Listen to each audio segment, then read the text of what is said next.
આજે આપણે એક જ સાડીમાંથી મમ્મી અને દીકરી બંનેનું મેચિંગ આપણે ચોલી બનાવીશું. સાવ ખરાબ થઈ ગયેલી સાડીમાંથી પણ બે ચોલી બનાવીશું. તમે વિડીયોમાં જોઈ શકો છો, મેં બે ચોલી બનાવેલી છે. મમ્મી દીકરીને મેચિંગ બનાવેલી છે, એ પણ સાવ જૂની સાડીમાંથી બનાવેલી છે. ચોલીનું કટિંગ કઈ રીતે કરી શકાય એ મેં આગળના વિડીયોમાં બતાવેલું છે ચણિયાનું.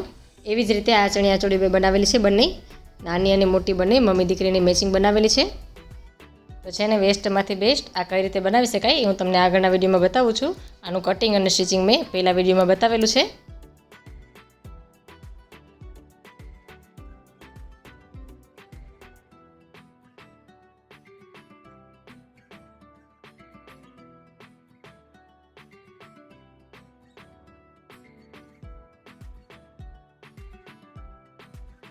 એવી જ રીતે આપણે કટિંગ કરી લેવાનું, જે પહેલા વિડીયોમાં બતાવેલું છે એવી રીતે ચણિયો કટિંગ કરવાનો છે.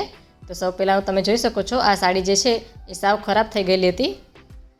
આ આગળના વિડીયોમાં બતાવેલું છે એવી જ રીતે મેં આની બોર્ડર સારી હતી એટલે બોર્ડર કાપી લીધી છે. પછી આ સાડીનો આપણે અત્યારે ઉપયોગ નથી કરવાનો, બીજી સાડીનો આપણે ઉપયોગ કરશું. આ સાડીમાંથી ફક્ત મેં બોર્ડર જ સારી હતી એટલે બોર્ડર લઈ લીધી છે. બાકી તમે જોઈ શકો છો, આ સાડી સાવ ખરાબ થઈ ગયેલી છે.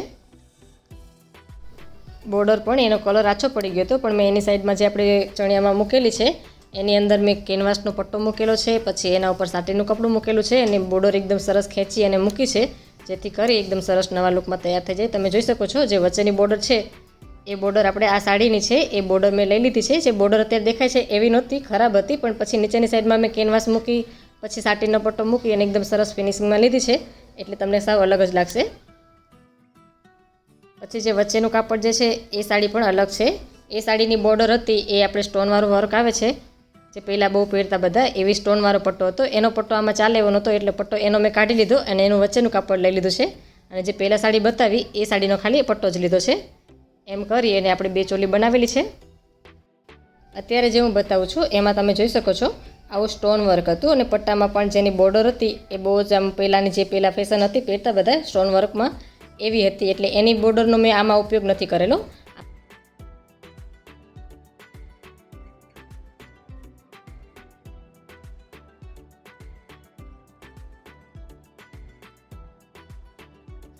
આ સાડીમાં કટિંગ અને સ્ટિચિંગ બંને મેં આગળના વિડીયોમાં બતાવેલું છે, એવી જ રીતે બનાવવાનું છે. પછી જે નીચે 10 ઇંચનો આપણે પટ્ટો હતો એને કેનવાસનો, એના ઉપર મેં આવી રીતે અલગ અલગ પટ્ટા લઈ અને પછી ફિનિશિંગ આપી દીધું છે અને સ્ટિચિંગ કરી લીધું છે. તમે જોઈ શકો છો.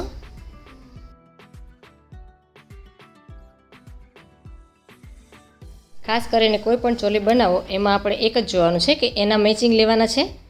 કમ્પ્લીટ પરફેક્ટ મેચિંગ લઈ લેશો અને સ્ટિચિંગ સરખું કરશો એટલે ચોલી તમારી સારી જ બનશે. હવે જે સ્ટોન વર્કની જે સાડી હતી એની બોર્ડર કાઢી પછી જે વચ્ચેનું જે ગ્રીન કલરનો ભાગ તમને દેખાય છે ચણિયામાં, એ બે ચણિયા અને બે બ્લાઉઝ છે એક જ સાડીમાંથી બની ગયું છે. કેમ કે આપણે નીચેના કેનવાસના પટ્ટા છે એમાં તો આપણે કોઈ કાપડ ઉપયોગ કરેલો જ નથી. પછી જે ઓઢણી છે, ઓઢણીમાં મેં આપણે જે પ્યોરની આવે છે રાજસ્થાની, એમાં એક ગ્રીન કલર મંગાવેલો અને એક આપણે જે છે રેડ કલર મંગાવેલો. અને એને કટિંગ કરી પછી ગ્રીન કલરમાં રેડ કલરની બોર્ડર મૂકી દીધી હતી અને રેડ કલરમાં ગ્રીન કલરની બોર્ડર મૂકી હતી. તમે જોઈ શકો છો, આવી રીતે કટિંગ કરી પછી સ્ટિચિંગ કરી લીધું અને વચ્ચેની સાઈડમાં આવી રીતે પટ્ટી મૂકી દીધી. તમે જોઈ શકો છો. બંને અલગ અલગ કલરમાં લીધી અને પછી બંનેનું કટિંગ કરી લીધું અને ફરીથી પાછી જોઈન્ટ કરી દીધી, એટલે આપણે ઓઢણી પણ ડબલ કલરમાં થઈ ગઈ છે તૈયાર. પછી જે આપણે ચણિયામાં બોર્ડર હતી એવી મેં મેચિંગ કરી બોર્ડર મૂકી દીધી છે. તમે જોઈ શકો છો, બેમાં આપણે જે કલર ઉપર રાખવો હોય એ રાખી શકાય છે અને દુપટ્ટા પણ એકમાં અલગ અલગ પણ પહેરી શકાય છે.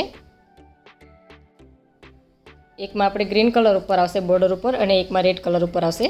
એવી રીતે બે દુપટ્ટા મેં બનાવી લીધા છે.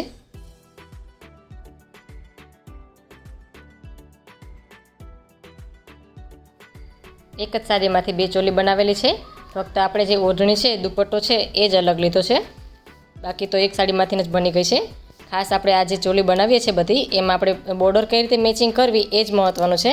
જો તમે બોર્ડર બરાબર કમ્પ્લીટ નહીં મેચિંગ કરો તો પણ તમારી બનશે નહીં, જેવી જોઈએ એવો લુક નહીં આપે. પછી જ્યારે આપણે સ્લીવ જોઈન્ટ કરવી નાના બાળકોની, તો મેં અત્યારે મારી દીકરીની જે બનાવેલી છે એમાં ગોલ્ડનની પટ્ટી નાની મૂકેલી છે, કેમ કે નાના જે સ્લીવનો ભાગ હોય છે એ નાનો હોય છે, તો એમાં મોટો ગોલ્ડનનો પટ્ટો ન સારો લાગે, એટલા માટે આવી બધી નાની મોટી તમે ધ્યાન આપશો તો તમારી ચોલી સારી જ બનશે.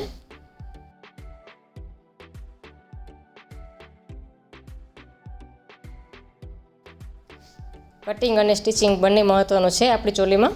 અને એક સારી પસંદગી છે, જે તમે સારી બોર્ડર લઈ અને સારી પસંદ કરશો તો જ તમારી સારી બોર્ડર બનશે. નહીંતર તમારી બોર્ડરથી અને જે ફિનિશિંગ આપશો એનાથી જ ચોલી તમારી સારી બનશે. આપણે કોઈ પણ ચોલી બનાવીએ છીએ એમાં કોઈ અંદરની સાઈડમાં કેન મૂકતા નથી. કેન મૂકવી તો ચોલી બરાબર વાળવામાં આપણને ફાવશે નહીં.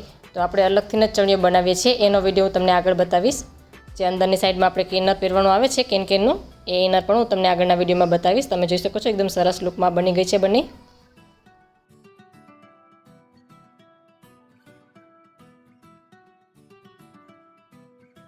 તો મારો વિડીયો તમને આ કેવો લાગ્યો એ જો તમને સારો લાગ્યો હોય તો મને કમેન્ટમાં જરૂરથી કહેજો. સાવ વેસ્ટમાંથી બેસ્ટ બનાવીશું. અલગ સાડીમાંથી કંઈ પણ અલગ જ પીસ બનાવીશું આપણે. સાવ ખરાબ થઈ ગયેલી સાડીમાંથી પણ એકદમ સરસ નવા પીસ બનાવી દઈશું. એના માટે મારી ચેનલને સબસ્ક્રાઈબ કરજો અને વિડીયોને લાઇક કરજો, શેર કરજો.